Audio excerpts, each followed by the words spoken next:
Welcome to This Explainer. Today, we're tackling a massive pain point for developers everywhere.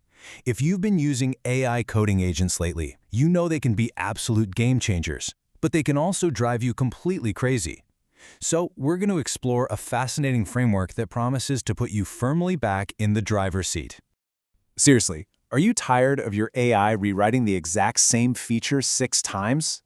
If you've done any AI-assisted programming recently, you know this feeling intimately.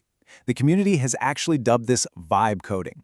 You give the AI a kind of vague prompt, it confidently spits out a massive wall of code, and then it just drifts.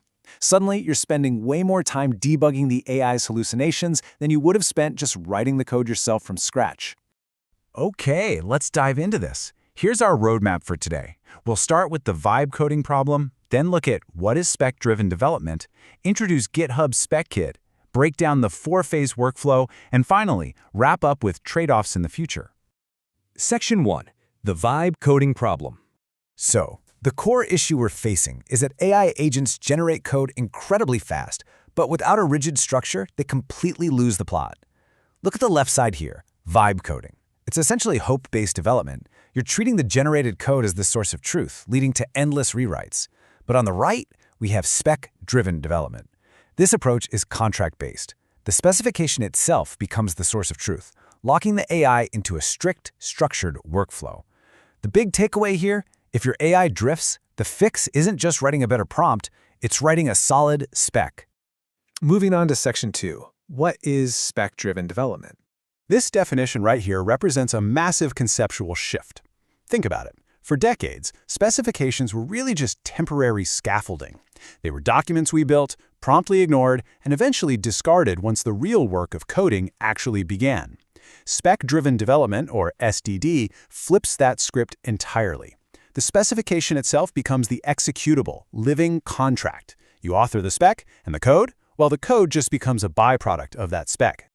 To see how this actually works in practice, ThoughtWorks breaks SDD down into 3 maturity levels.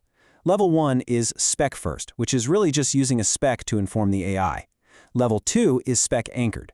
This is where the spec and the code are locked in sync. If one changes, the other updates automatically. Then there's level 3, spec as source. This is a futuristic state where humans only write the spec and the code is 100% generated. Today, we're focusing on tools that sit right in that powerful level 2 sweet spot. Which brings us to Section 3, introducing GitHub Spec-Kit. Just take a look at this. Notice the notebook sitting right next to the code? That perfectly captures the whole philosophy. You define the system architecture and the flowcharts before you ever even touch the keyboard. GitHub Spec-Kit is an open-source toolkit designed to act as the exact bridge between your human intent and the AI's actual code generation. And the best part? You aren't locked into a single ecosystem. Spec-Kit supports over 35 integrations. That means you can run this spec-driven process using GitHub Copilot, Gemini CLI, Claude Code, Cursor, Windsurf, you name it. It's totally agent-agnostic by design. Getting started is also incredibly low friction. You can scaffold this setup in any new or existing repository using the UV Python Package Manager. Just run a single command, specify init, and it magically sets up all the directories and prompt templates your AI agent needs to understand the workflow. It's that easy. Section 4. The 4-phase workflow. Now, this linear progression is really the beating heart of Spec-Kit. You always start with the constitution, move to specify, then plan, and finally tasks. And here's the kicker. You absolutely cannot skip steps. The system physically forces you to validate the current artifact before the AI is allowed to move forward to the next one. So what does this actually look like in your terminal? Well, first, you type /specit.constitution to establish your immutable project rules, like mandating rate limits. Next is /specit.specify, where you use plain English to describe what you want, and the AI generates a formal spec. Third, /specit.plan translates that spec into a concrete technical blueprint. And finally, /specit.tasks breaks that entire blueprint down into bite-sized, highly reviewable coding steps. Once those planning phases are completely locked in, you get a couple of vital final commands. /specit.implement is where the AI finally does the heavy lifting of generating the actual code strictly based on those tasks you just defined. Then, there's an optional but super powerful command, /specit.analyze. This acts as a consistency check. It cross-references your generated code against the constitution, the spec, the plan, and the tasks to ensure absolutely nothing drifted along the way.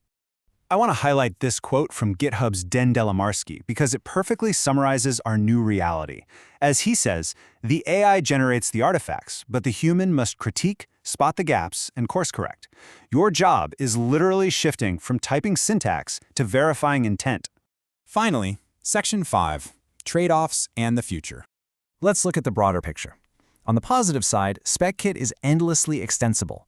You aren't stuck with just the core workflow. Teams can customize everything from project-local terminology to full-blown extensions. You can inject CI guards, architecture guards, or even custom Jira integrations directly into the AI's brain. It's super flexible. However, there is a hard boundary we need to talk about. Tools like Spec-Kit stop at the repository level. That means they end at the pull request. This creates what the industry calls the deployment gap. You still absolutely need reliable CI and CD pipelines. Think tools like DeployHQ to ensure that your beautiful, spec-driven code actually makes it to production without breaking anything. And of course, we have to acknowledge the critics. François Inato over at Marmalab pointed out a pretty major flaw. He used Spec-Kit to build a super simple feature, literally just displaying the current date. The result? 8 files and roughly 1,300 lines of specification. For a throwaway task or a quick prototype, this level of overhead can easily turn into a bloated, rebranded waterfall process. So when does this methodology actually shine? It's really purpose-built for 3 specific scenarios: greenfield projects where you need strict architectural control, adding complex features to intricate existing systems, and legacy modernization. In that last one, you capture the business logic in a spec and let the AI rewrite the code completely free of old technical debt. Which leaves us with one final provocative question. By putting the specification front and center again, are we entering a bold new era where AI acts as a disciplined engineering partner? Or are we just risking a return to heavy, slow waterfall development? Honestly, the answer depends entirely on how you and your team wield the tool. Hopefully, this explainer gave you the structured insight you need to try Spec-Kit and find out for yourself. Thanks for joining me, and keep